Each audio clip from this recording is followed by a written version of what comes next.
शेतकऱ्यांसाठी सरकारची अतिशय महत्त्वाची सूचना आहे। शेतकऱ्यांनो, 31 जानेवारीच्या आधी 3 कामे जर केली नाहीत तर तुमच्या सगळ्या योजना बंद होणार आहेत। मुख्यमंत्र्यांनी अतिशय तातडीची सूचनाही शेतकऱ्यांसाठी जाहीर केली आहे। 3 कामे जे शेतकरी करणार नाहीत त्यांना सगळ्या योजनांचे पैसे बंद होणार आहेत। जर तुम्ही शेतकरी असाल, तुम्ही जर नमो शेतकरी, पीएम किसान, पीक विमा, अतिवृष्टी किंवा इतर कुठल्याही सबसिडीचा लाभ घेण्याचा विचार करत असाल तर तुमच्यासाठी जानेवारी 31 ही तारीख अतिशय महत्त्वाची आहे। कारण की या तारखेपूर्वी राज्यातल्या सर्व शेतकऱ्यांना 3 महत्त्वाची कामे सरकारने करायला सांगितली आहेत। हे जर काम केले नाही तरी 2026 मध्ये 1 रुपयाही तुमच्या खात्यावर जमा होणार नाही, असे थेट संकेत मुख्यमंत्र्यांनी दिले आहेत। ही 3 कामे इतकी अनिवार्य आहेत की ती मुदतीत न केल्यास तुम्ही कोणत्याही शासकीय मदतीसाठी पात्र ठरणार नाही। तुम्हाला 2026 या वर्षात मिळणारे कोणताही पीक विमा मिळणार नाही।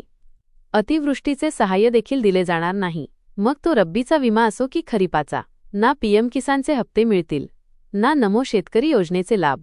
प्रशासनाने हे स्पष्ट केले आहे की इथून पुढे कोणतेही अनुदान अशा शेतकऱ्यांना दिले जाणार नाही। राज्य सरकारने सर्व कष्टकरी शेतकऱ्यांसाठी जानेवारी 31 ही अंतिम मुदत निश्चित केली आहे। शासनाचे म्हणणे आहे की यापूर्वी पुरेसा अवधी देण्यात आला होता। आता 2025 संपून 2026चा पहिला महिनाही संपत आला आहे, त्यामुळे यापुढे कोणत्याही परिस्थितीत मुदतवाढ दिली जाणार नाही। जानेवारी 31 हीच शेवटची संधी आहे। प्रत्येक शेतकऱ्याला ही 3 कामे करणे बंधनकारक करण्यात आले आहे। तुमच्याकडे आता फार कमी दिवस उरले आहेत आणि त्यात सुट्ट्यांचाही समावेश आहे, त्यामुळे विलंब न करता ही कामे अचूकपणे करून घ्या, अन्यथा तुमचे मोठे आर्थिक नुकसान होईल। भविष्यात जाहीर होणाऱ्या कोणत्याही नवीन योजनांचा फायदा तुम्हाला घेता येणार नाही। जर ही कामे अपूर्ण राहिली तर नमो योजनेचे 2000 रुपये आणि पीएम किसानचे 2000 रुपये येणे बंद होईल। शिवाय शेतकऱ्यांसाठी जो नवीन 1000 रुपयांचा अतिरिक्त बोनस सुरू झाला आहे तो सुद्धा तुम्हाला मिळणार नाही। प्रशासनाने जानेवारी 31 ही शेवटची तारीख असल्याचे वारंवार सांगितले आहे। मग नेमकी ती 3 कामे कोणती आहेत, ती कुठे जाऊन पूर्ण करायची, त्यासाठी कोणती कागदपत्रे लागतील, याची सर्व सविस्तर माहिती या व्हिडिओमध्ये दिली आहे। जर तुम्हाला 2026 मध्ये सर्व योजनांचे पैसे अखंडितपणे मिळवायचे असतील, जुने हप्ते सुरू ठेवायचे असतील आणि नवीन योजनांसाठी पात्र बनायचे असेल तर हा व्हिडिओ शेवटपर्यंत पहा। जर तुम्ही माहिती अर्धवट सोडली, एकच काम पाहिले आणि बाकीची 2 कामे सोडून दिली तर 2026 मध्ये सरकारकडून तुमच्या बँक खात्यात 1 रुपयाही जमा होणार नाही। तुमचे लाखो रुपयांचे नुकसान टाळण्यासाठी हा व्हिडिओ लक्षपूर्वक पहा। 2025 संपले असून 2026 ची सुरुवात झाली आहे।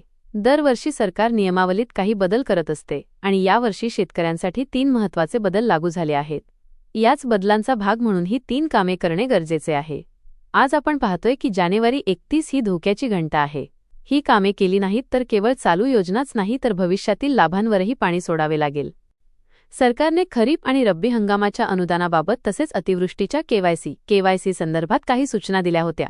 अनेक शेतकऱ्यांचे पीएम किसान आणि नमो शेतकरी योजनेचे केवायसी अद्याप प्रलंबित आहे।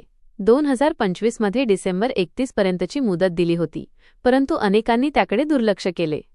आता सरकारने बजावले आहे की 2026 उजाडले आहे आणि जानेवारी 31 नंतर कोणतीही तारीख वाढवून मिळणार नाही।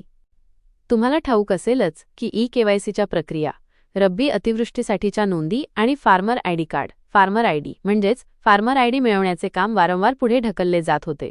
पण आता वर्षाचा पहिला महिना संपत असल्याने सरकारने कठोर पावले उचलली आहेत। तसे पाहायला गेले तर अनेक कामे प्रलंबित असू शकतात, पण ही 3 कामे प्राधान्याने करणे गरजेचे आहे। ही कामे केली नाहीत तर नमो आणि पीएम किसानचे हप्ते, कोणतीही सबसिडी आणि पीक विमा या सर्व गोष्टींना तुम्ही मुकणार आहात। हा व्हिडिओ पुढील 2 मिनिटे पाहिला तर तुमचे मोठे नुकसान टाळू शकते। आता आपण वळूया आपल्या पहिल्या सर्वात महत्त्वाच्या कामाकडे। हे काम तुमच्या बँक बॅलन्सशी थेट संबंधित आहे। आपण पाहतोय की सध्या राज्यभरात खरीप हंगामाच्या अनुदानाचे वाटप मोठ्या प्रमाणावर सुरू झाले आहे।